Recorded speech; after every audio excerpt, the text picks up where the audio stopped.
Dear learners, welcome to the channel again. आज का हमारा टॉपिक रहेगा रिसर्च एथिक्स, जो हायर एजुकेशन के टीचिंग एग्जामिनेशंस में अक्सर पूछा जाता है। तो रिसर्च एथिक्स की पहले हम की एलिमेंट्स को समझेंगे एग्जांपल्स के थ्रू, और उनकी डेफिनेशंस को और उनके एग्जांपल्स को समझेंगे। तो पहले बात शुरू करते हैं कि रिसर्च एथिक्स क्या होते हैं। रिसर्च एथिक्स कुछ सिद्धांत होते हैं, कुछ हमने मानक बनाए होते हैं जो कि हमें ये बताते हैं कि हमें किस तरह अपनी रिसर्च को करना है। अक्सर आप देखते हैं कि अब तो बहुत सारी यूनिवर्सिटीज़ में मैं देखता हूँ कि रिसर्च एथिक्स की क्लासेस भी लगने लगी हैं, क्योंकि कंपलसरी बना दिया गया है। और रिसर्च एथिक्स के बारे में पहले भी समझाया जाता था कि आपको ऐसे ऐसे करना है, ऐसे नहीं करना है। अब तो ये कंपलसरी पेपर के रूप में भी आने लगा है। तो ये इसीलिए है कि ये इसके थ्रू हमें ये पता चलता है रिसर्च स्कॉलर को कि हमें अपनी रिसर्च को करना किस तरह से है। रिसर्च एथिक्स जो होते हैं ये इंश्योर करते हैं कि जो पार्टिसिपेंट्स की जो भी इसमें हमारे रिस्पोंडेंट रहेंगे उनका प्रोटेक्शन रहेगा, हम ईमानदारी से काम करेंगे, साइंटिफिक इन्वेस्टिगेशंस करेंगे, और क्रेडिबिलिटी और रिलायबिलिटी हमारी रिसर्च की बनी रहेगी। तो कुछ की एलिमेंट्स हैं जिसको हम समझेंगे कि ये रिसर्च एथिक्स कहलाते हैं, और ये हैं डेफिनेशंस के साथ में और एग्जांपल्स के साथ में। सबसे पहले इन्फॉर्म्ड कंसेंट। देखिए, जब जो भी पहले इसकी डेफिनेशन समझ लेते हैं। Researcher must obtain voluntary informed consent from participants before involving them in the study. तो जिन भी पार्टिसिपेंट्स को हम ले रहे हैं उनको हमें क्या करना होगा, पहले बताना होगा कि देखिए हमारी रिसर्च का ये उद्देश्य है और हमारा ये टाइटल है, और जब वो अपनी सहमति दे देंगे उसके बाद में ही हम उनको रिसर्च में सम्मिलित करेंगे। तो ये हुआ इन्फॉर्म्ड कंसेंट। पहले हमें रिसर्चर जो भी रिस्पोंडेंट्स हैं, पार्टिसिपेंट्स हैं, उनकी एक कंसेंट लेनी होगी उनको अपनी स्टडी में सम्मिलित करने से पहले। फॉर एग्ज़ाम्पल देख लेते हैं। जैसे कोई हम क्लिनिकल ट्रायल चला रहे हैं, तो जो भी हमारे पार्टिसिपेंट्स हैं उनको हमें डिटेल इन्फॉर्मेशन देना होगी कि स्टडी के पर्पस की, किस तरीके से प्रोसीजर किया जाएगा, इसके रिस्क क्या हो सकते हैं, इसके बेनिफिट्स क्या हो सकते हैं। हाँ, तो वो एक कंसेंट देंगे अपनी इच्छा को बताते हुए कि हम पार्टिसिपेट कर सकते हैं। अगर उन्हें लगता है कि उनको कोई रिस्क नहीं है और उनको बेनिफिट ज़्यादा हैं और स्टडी के पर्पस को वो समझ गए हैं और प्रोसीजर को भी समझ गए हैं, तो इस तरह से ये अपनी इन्फॉर्म्ड कंसेंट देंगे। तो ये हुआ एक पहला रिसर्च एथिक के पहले हमें अपने जो भी रिस्पोंडेंट्स हैं उनकी कंसेंट लेनी होगी। सेकंड होगा कॉन्फिडेंशियलिटी, गोपनीयता। गोपनीयता में यहाँ ये है कि researcher must protect the confidentiality of participants information and ensure the data remains private. जो भी हमारे रिस्पोंडेंट्स हैं, रिसर्चर को क्या करना होगा, ये एक रिसर्च एथिक्स में से आता है कि जो भी पार्टिसिपेंट ने प्रतिभाग किया है आपकी स्टडी में, उसको उसकी गोपनीयता बना के रखनी होगी और उसको आगे भी उस डेटा को संभाल के रखना होगा, उसकी प्राइवेसी को मेंटेन करना होगा ताकि उनकी गोपनीयता प्रोटेक्ट रहे। फॉर एग्जांपल, जो भी हमारे सोशल साइंस के रिसर्च होती हैं उसमें हमें आइडेंटिफाई करना होता है इन्फॉर्मेशन को, जैसे कि नेम्स, एड्रेस, मोबाइल नंबर इत्यादि। तो इन चीज़ों को हमें कॉन्फिडेंशियल रखना होगा ताकि कोई उसको अनऑथराइज तरीके से एक्सेस ना कर पाए, और रिसर्चर ही एक ऑथराइज्ड एक्सेस करने वाला पर्सन हो। जैसे उनके नाम है, उनका पेशा है, उनकी इनकम है, और बहुत सारी चीज़ें होती हैं जो पर्सनल इन्फॉर्मेशन में आती हैं, तो वो सारी चीज़ों को गोपनीयता बना के रखनी होगी। तीसरा, respect for participants rights. Participant के कुछ राइट्स होते हैं, जैसे रिस्पोंडेंट की प्राइवेसी, यानी पार्टिसिपेंट की प्राइवेसी, पार्टिसिपेंट्स का ऑटोनॉमी उसका, और जो भी हमारी through out the research process है। मतलब ये है कि एग्जांपल के थ्रू समझते हैं, पार्टिसिपेंट्स की ऑटोनॉमी को, प्राइवेसी को मेंटेन करके रखना होता है, उसकी डिग्निटी को मेंटेन करना होता है। एग्जांपल देखते हैं।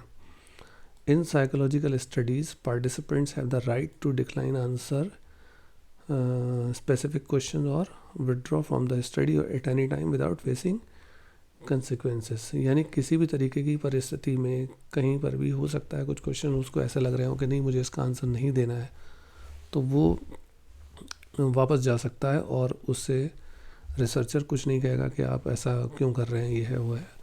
कुछ भी वजह हो सकती है, उसकी अपनी डिग्निटी है, उसकी अपनी प्राइवेसी है, उसकी अपनी ऑटोनॉमी है। जैसे यूनिवर्सिटी की अपनी ऑटोनोमस पावर होती है, ऐसे पार्टिसिपेंट की भी अपनी एक ऑटोनॉमी है, ऑटोनोमस पावर है कि वो नहीं प्रतिभाग करना चाहता। तो यहाँ पर हमें पार्टिसिपेंट के राइट्स का ध्यान रखना होगा, ये भी एक रिसर्च एथिक्स में से आता है। मिनिमाइजिंग हार्म, रिसर्चर को अवॉइड करना चाहिए कोई भी नुकसान या डिस्कम्फर्ट ना पहुँचे पार्टिसिपेंट्स को, और किसी भी तरीके का उसको रिस्क ना पहुँचे, यानी ख़तरों को कम करना है। मिनिमाइजिंग द हार्म, हमारे जो भी स्टडी के पार्टिसिपेंट्स हैं उनको किसी भी तरीके का रिस्क नहीं पहुंचना चाहिए हमारी स्टडी के दौरान, ना उनको जब हम उनसे काम ले रहे हैं उसका और डिस्कम्फर्ट नहीं पहुंचना चाहिए, हार्म नहीं पहुंचना चाहिए। एग्जाम्पल, जैसे कोई मेडिकल रिसर्च है तो पार्टिसिपेंट्स को मॉनिटर किया जाता है क्लोजली और एक्सपेरिमेंट्स के दौरान, तो हमें उनकी सेफ्टी का ध्यान रखना है और जितने भी इंटरवेंशंस हो रहे हैं उससे उनको कोई डिस्कम्फर्ट या हार्म नहीं होना चाहिए। इंटीग्रिटी एंड ट्रांसपेरेंसी, इंटीग्रिटी का मतलब यहाँ पर है ईमानदारी और ट्रांसपेरेंसी, पारदर्शिता।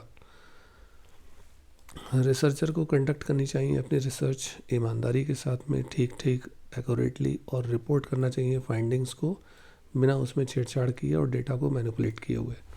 तो ये चीज़ों का कुछ ध्यान रखना होता है। रिसर्चर ईमानदारी के साथ काम करेगा, डेटा के साथ छेड़खानी नहीं करेगा, और जो भी चीज़ आई है उसको पारदर्शिता के साथ प्रस्तुत करेगा।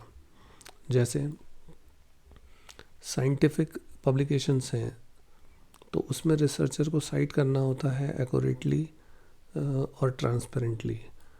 मतलब जो भी उसने काम किया है, मान लीजिए ये उसकी बात चल रही है रिव्यू ऑफ लिटरेचर की, जैसे मान लीजिए आपने किसी पब्लिकेशन से कोई काम आपने कोई रेफरेंस लिया है, तो आपको क्या करना होगा, उसको क्रेडिट देना होगा जो भी प्रीवियस स्टडीज़ हुई हैं उसका, और ऐसा नहीं कि आप उससे कह दें कि मैनिपुलेट कर दें कि ये मेरा अपना काम है। तो ऑनेस्टी का आपको ध्यान रखना होगा और ट्रांसपेरेंसी का ध्यान रखना होगा। फेयर ट्रीटमेंट ऑफ पार्टिसिपेंट्स, जो पार्टिसिपेंट्स हैं उनके साथ में फेयर ट्रीटमेंट करना है विदाउट एनी डिस्क्रिमिनेशन।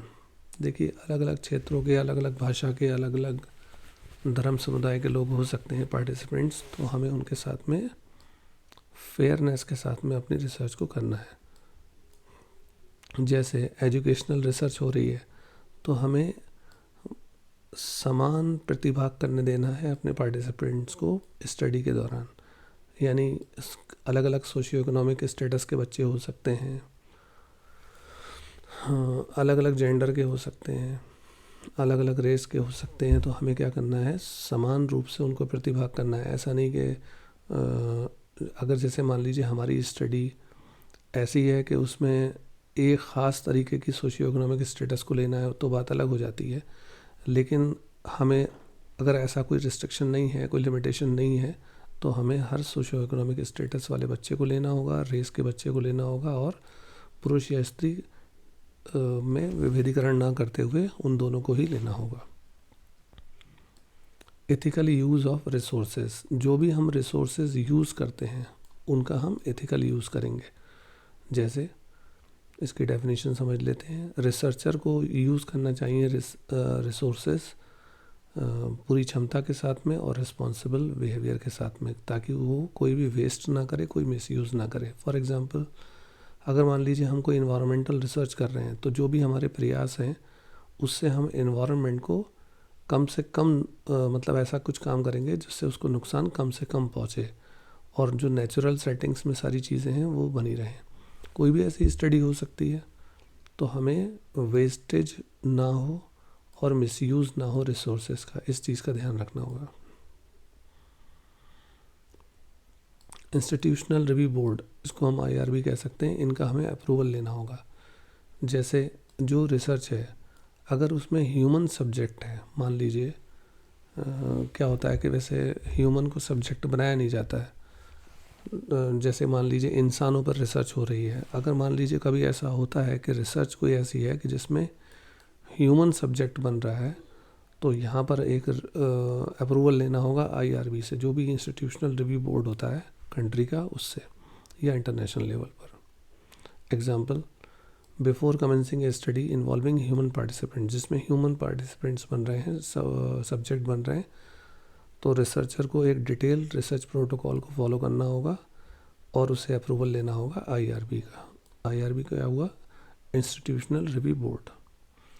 ये कुछ चीज़ें हैं। मेन बात देखिए, ये ध्यान रखने की होती है कि जो भी आप काम करेंगे ट्रांसपेरेंसी के साथ करेंगे, इक्वल अपॉर्चुनिटी देंगे, और जिसका किसी का भी आप काम ले रहे हैं उसको पूरा ईमानदारी के साथ में साइटेशन देंगे, जो भी उसके रेफरेंसेस हैं, डेटा के साथ मैनिपुलेशन नहीं करेंगे।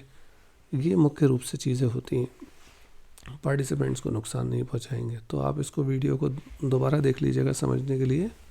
Thank you so much.